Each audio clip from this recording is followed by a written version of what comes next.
In October of 2020, nursing homes across the country were locked down. At that same time, the Center for Medicare and Medicaid Services, it's a federal agency, they sent a memo and essentially said, hey, you better make sure that all of your residents are able to register and vote. And if you don't, there will be consequences. When you look at the statistics in terms of nursing homes that had 100% turnout in the 2020 election, you just know that there was some exploitation there. Executive Order 14019 is the Biden's administration order to essentially turn every federal agency into a get out the vote machine. But the part about it that is so alarming is that they keep it secret. Hi, I'm Andy Mangione. Thank you for joining us on AMAC's Better for America podcast.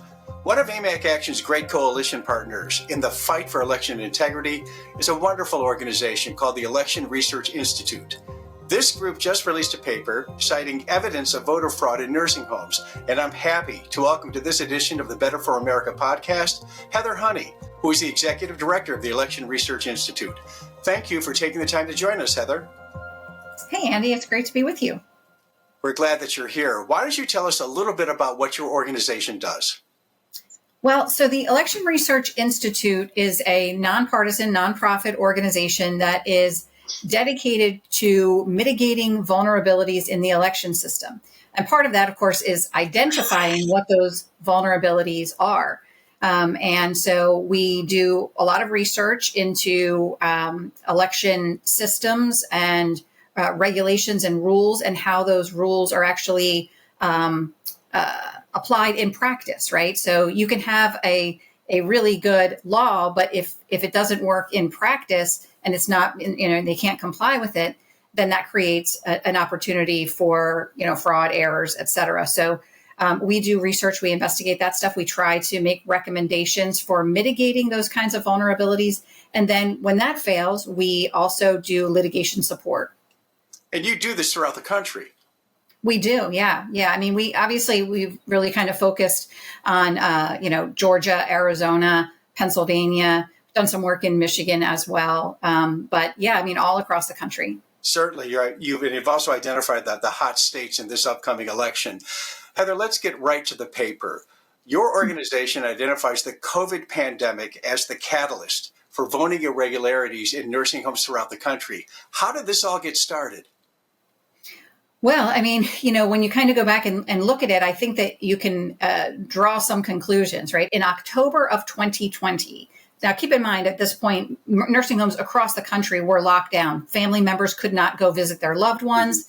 And at that same time, the Center for Medicare and Medicaid Services, it's a federal agency, they sent a memo to every single nursing home that receives Medicare or Medicaid funding and essentially said, hey, you better make sure that all of your residents are, able to register and vote. And if you don't, there will be consequences. So it was almost like kind of a strong arm threat because, of course, the funding is dependent on these inspections. And if the criteria for the inspection is set to be, we want to make sure that every single person, regardless of their ability, their cognitive, their medical situation, every single person has to be registered. And there were no family members around to oversee that, to support, to help these people that might need assistance with some part of the process. And so, when you look at the statistics in terms of nursing homes that had 100% turnout in the 2020 election, you just know that there was some exploitation there. Yeah, we're going to get to that in a second here. You mentioned consequences. Your paper pointed out that CMS controls the funding, the federal funding to nursing homes throughout the country to the tune of $100 billion annually. So they kind of, if I'm not mistaken, it sounds as if they dangled that money over nursing homes and they had no choice but to comply with this regulation change. Right. So when they sent out this sort of emphasis, right, they took a regulation that exists in the federal regulations and they said, we interpret this to mean that you have to make sure they all get absentee ballot applications. We interpret this to mean that you need to do all of these things. Mm-hmm. And so what the Center for Medicare and Medicaid says is a priority when these survey agencies, so the survey agencies are the ones that come in and they do the inspections, the audits, if you will, to make sure that these facilities are complying. They have their priorities. What are the things that they're looking for? And so, that's a signal to these nursing home administrators. Like, I don't, when they get an inspection, whatever is identified as a deficiency is publicly posted, right? So not only can bad ratings on these things impact their federal funding, but it can also be really challenging, for family members, if they're looking at those ratings and they're like, well, gosh, this nursing home is depriving somebody of their rights. It can have a lot of sort of far-reaching consequences. And then let's throw a little gasoline on the fire here. Joe Biden gets elected and issues an executive order that makes this voting irregularity practice in nursing homes even worse. Tell us how that executive order affected voting in nursing homes. Right. So Executive Order 14019 is the Biden's administration order to essentially turn every federal agency into a get out the vote machine. And so every agency, including the Centers for Medicare and Medicaid, were required under this executive order to develop plans to increase voter registration and increase voter participation. In addition to that, they are required to partner with White House approved nonprofits, NGOs, to conduct these voter registration, get out the vote activities. But the part about it that is so alarming is that they keep it secret.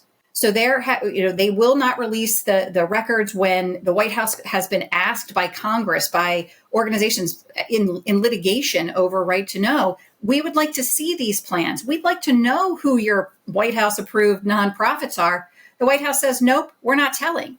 So if there's nothing going on there, why with all the secrecy? Exactly.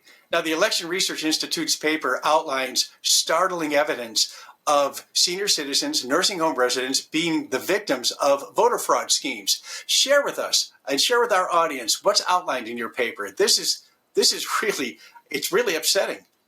Yeah.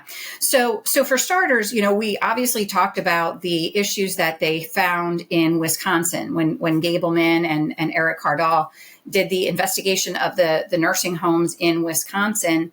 All sorts of laws were violated. That's been confirmed. They violated the Wisconsin law, but they had people assisting, in fact, filling out ballots for people who are absolutely incapable of doing it, and then not disclosing that.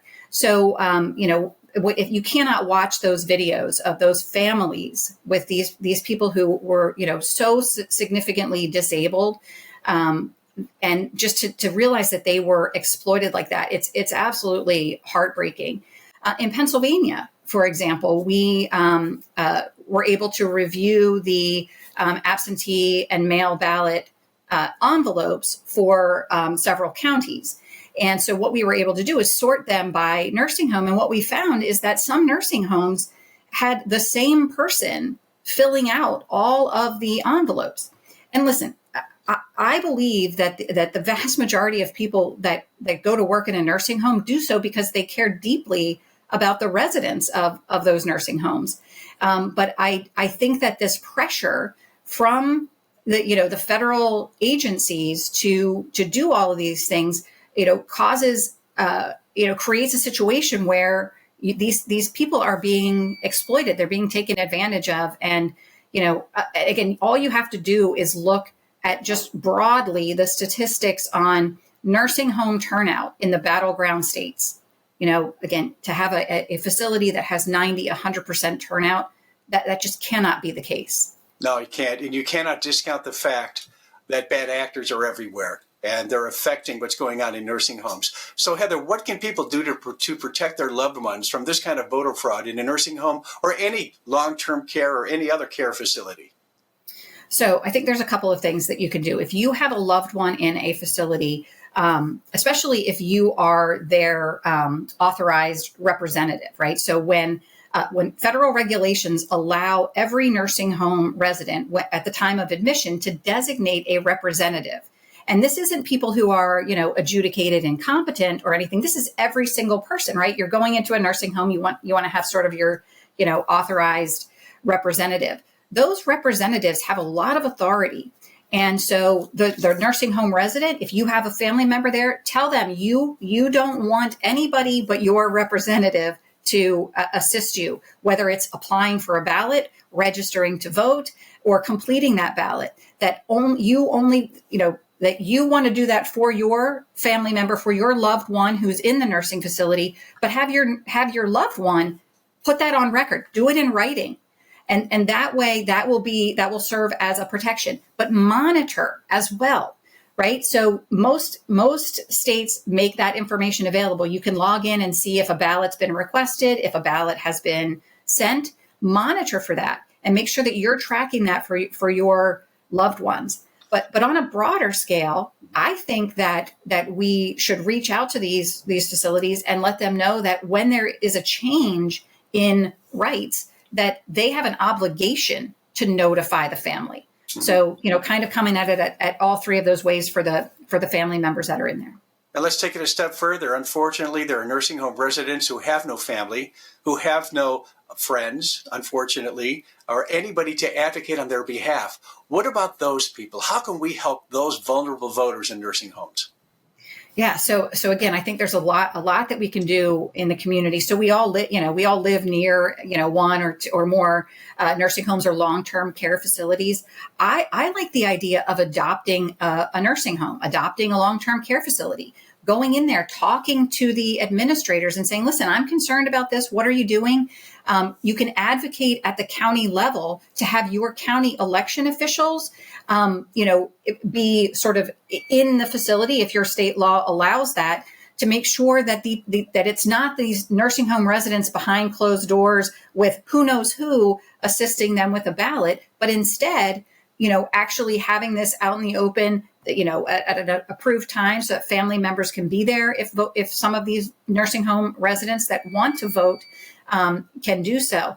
But generally, you can actually monitor. Again, we talked about the websites that allow you to check individuals. Some states make it public, every person who has requested a mail-in absentee ballot. So the address of the nursing homes in your community. Look it up. Do you see a spike? Are they all on the same day? I think that there are things that we can do to keep an eye on this beforehand to make sure that these people are not exploited. And this is going above and beyond. This is such a pivotal existential election. And you're looking at a huge voting block of senior citizens, and they are exposed when they're in a nursing home. So this is something, I would put this right up there with knocking on doors and canvassing and talking to low-frequency voters. This is something that will take you out of your comfort zone, but it's well worth it, don't you think? Absolutely. And listen, I just want to make it clear, senior citizens, nursing home residents should be able to vote. Right? They absolutely should be able to exercise the right to vote, but they should do it in a way where they're not being influenced, not being exploited. But they also have the right not to vote.